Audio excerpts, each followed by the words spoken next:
My name is Amelia. I am 53 years old. Many years ago, I worked for a very rich family. Their house was big and full of beautiful things. There were many rooms, big gardens, and soft chairs. I cleaned the house, washed the floors, and helped in the kitchen every day. Darren was the father, Elizabeth was the mother, and Roger was their little boy. I liked my job and I felt happy there. I thought I would stay for many years. The family had many expensive things. They had gold lamps, silver plates, and old paintings. Elizabeth had many rings, necklaces, and watches. She loved one gold watch very much. She wore it every day and kept it close to her. I knew it was very important to her. I was always careful when I cleaned her room. One morning, everything changed. Elizabeth could not find her gold watch. She looked in her room, but it was not there. She looked in the kitchen and the garden. She asked Darren and Roger if they saw it. Then she asked me. I said I did not see it. She looked at me for a long time. I felt cold inside. That afternoon, things got worse. Darren called me to the living room. Elizabeth stood next to him and Roger hid behind her. Darren spoke with a hard voice. He said they could not find the watch. He said they trusted me, but now they were not sure. I tried to speak, but my voice was weak. Darren told me to leave the house. He said I must go and not come back. Elizabeth did not look at me. Roger said nothing. I packed my small bag. My hands were shaking. I wanted to cry, but I did not. I walked out of the big house. I sat outside on the street with my bag. I did not know where to go. I felt small and lonely. People passed by, but no one looked at me. I thought about the house, the garden, and little Roger. I thought about the happy days I had lost. As I sat there, I wondered why they believed I took the watch. I was always kind and honest. I cleaned their house like it was my own.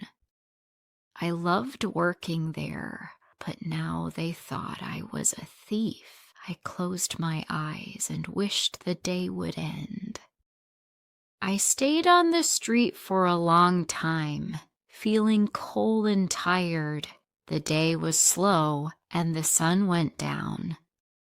I thought about where I could sleep that night. I had no home and no family in the city. My bag was small and light. It only had a few clothes and some coins. I got up and began to walk, but my legs felt heavy and weak. I found a small bench near a park. It was not soft, but it was a place to sit.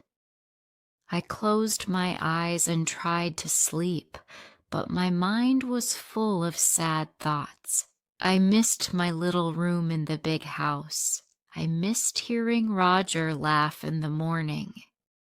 The next day, I woke up early. My back hurt from sleeping on the bench. My clothes were dirty and my hair was messy. I walked to a small cafe and used the last coins I had to buy a piece of bread. The woman at the counter looked at me with cold eyes.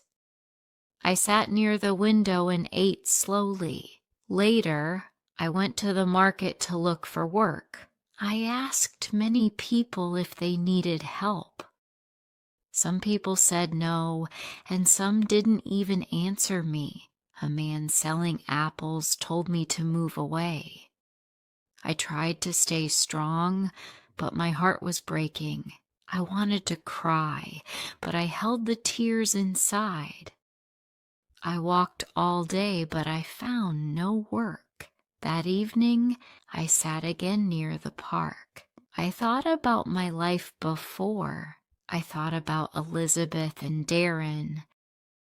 I thought about Roger's small hands when he gave me flowers. I wondered if they missed me at all. Maybe they forgot about me quickly. Maybe they were happy now without me.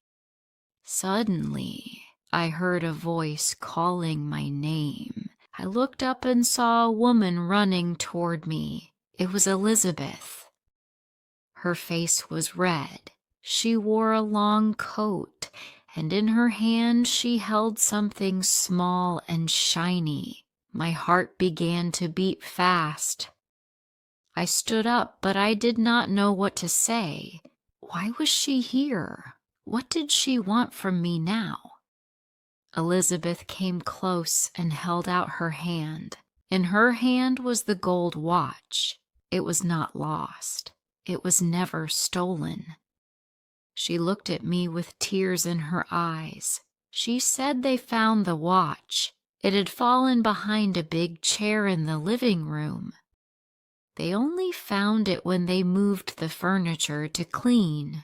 She said she was very sorry for everything. Her face was full of sadness. I looked at the watch and then at Elizabeth.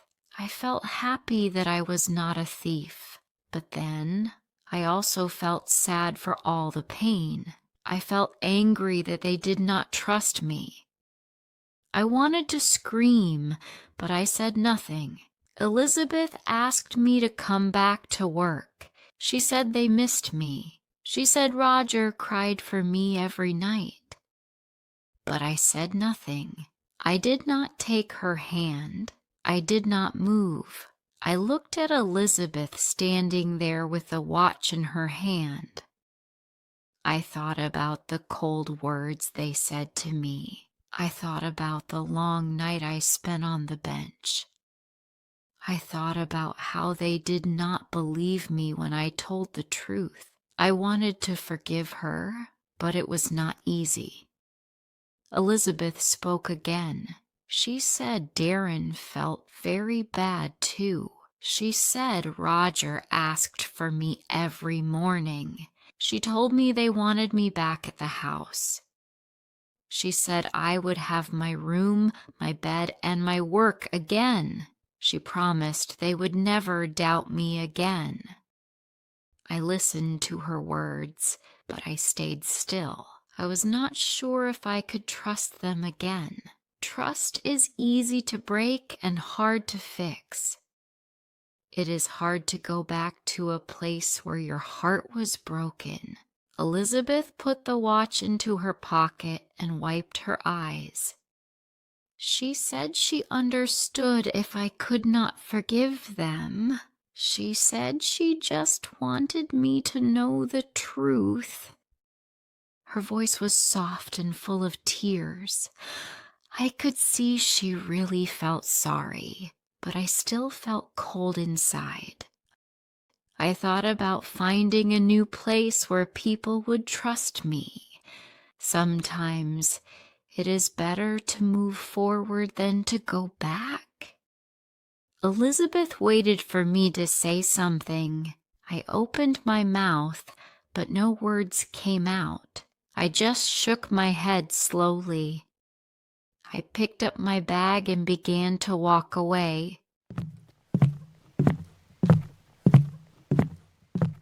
I heard Elizabeth call my name again, but I did not turn back. I needed to find a new path, a better one. I did not know where I would sleep that night. I did not know where I would work, but I knew one thing. I knew I wanted a new beginning. I passed a small shop with a bright window. Inside, a woman was putting bread into baskets. She looked kind and busy. I watched her for a moment. Perhaps I could find work there. Maybe this was a sign. I opened the door to the small shop. The woman behind the counter looked up and smiled at me. Her smile was kind and soft. I walked slowly to the counter and said hello. I asked if she needed any help. I told her I could clean, carry baskets, and help with customers. The woman's name was Sophia. She said she owned the bakery with her husband, Andrew. She looked at my tired face and dirty clothes for a moment. She said nothing. I waited and hoped. Then she said I could help clean the bakery in the mornings. She said it would not be much money, but I could also have food and a place to sleep. My eyes filled with tears, but I quickly looked down and said, "Thank you."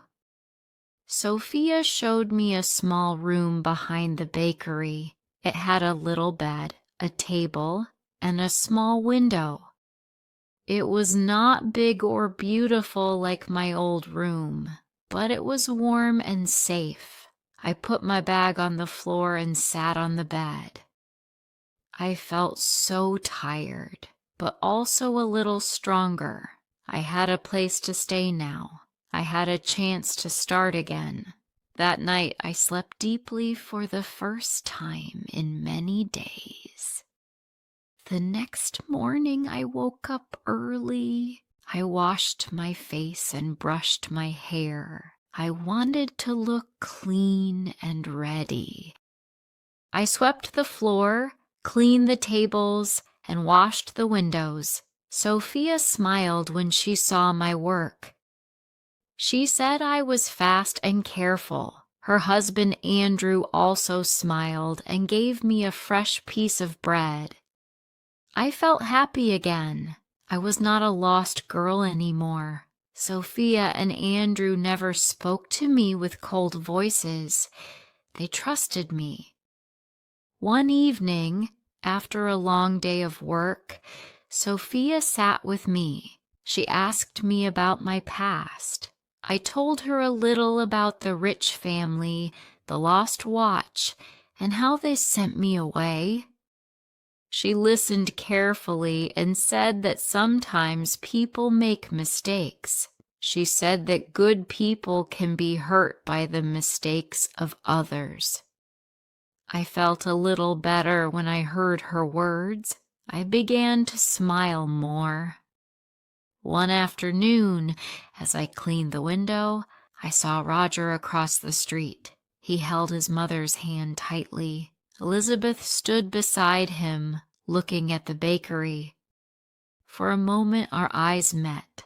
I felt my heart jump. Roger waved a little hand at me. Elizabeth smiled sadly. Then they walked away into the busy street, and I watched them go without a word. I stood by the window for a long time. I thought about running after them. I thought about calling their names, but I did nothing. I knew I was not the same girl anymore. I had changed. My life had changed. Sometimes love is not enough when trust is broken. I wiped the window slowly and went back to my work. Sophia saw that I was quiet. She did not ask me any questions. She just smiled and said, "You are safe here." I smiled back and said, "Thank you." I knew that not everyone needed to know my past. What mattered now was my future. As the days passed, the bakery grew busier. One evening, Andrew came to me with a small envelope. Inside was my first week's salary. I held the money in my hand and felt happy. It was not much, but it was mine. I had earned it with my own work. I decided to save it carefully. I dreamed of one day renting my own little room, maybe even starting my own bakery. Even though my heart still had some old scars, I felt strong. I had gone through the pain and built a new life for myself. One sunny afternoon, as I arranged flowers in the shop, I saw a letter on the table. It had my name on it. I opened it with shaking hands. She wrote about Roger. She wrote about missing me. She wrote about regret. She asked if one day I could visit. I held the letter in my hands for a long time. I could hear Elizabeth's voice in every line. I could see Roger's small hands reaching for mine. I folded the letter and put it in my pocket. I needed time to think. That evening, I told Sophia about the letter. When I finished, she simply said, "Follow your heart." Her words stayed in my mind all night. I knew I could not stay stuck in the past. I had built a new life, but the old life was still a part of me. The next morning, I packed a small bag. I wore my best dress and brushed my hair carefully. I told Sophia and Andrew that I would be gone for a day. They smiled and wished me luck. I began to walk. My heart was beating fast. When I reached the big house, I stood outside the gate for a long time. Then I rang the bell and waited. Elizabeth opened the door. She moved aside to let me in without saying anything. Roger ran to me and hugged me tightly. My eyes filled with tears. Elizabeth watched us with wet eyes too. She said she was sorry again and again. She said she never should have doubted me. I listened quietly. Forgiveness is not easy, but it is possible when hearts are open. We sat in the garden and drank tea. Roger showed me his toys and told me about school. Elizabeth asked about my life in the bakery. I told them about Sophia and Andrew and the kindness I found there. It felt strange, but good to sit there again. When the sun began to set, I stood up to leave. Elizabeth asked if I wanted to stay for dinner, but I said no. I needed to return to my new home. I hugged Roger and kissed his forehead. I shook Elizabeth's hand and smiled. I felt no anger, no sadness, only peace. I thought about the lost watch, the lost trust, and the lost home. But I also thought about what I had found: strength, kindness, and a new family. Sometimes losing something shows you what really matters. Don't forget to like this video and subscribe to the channel for more stories.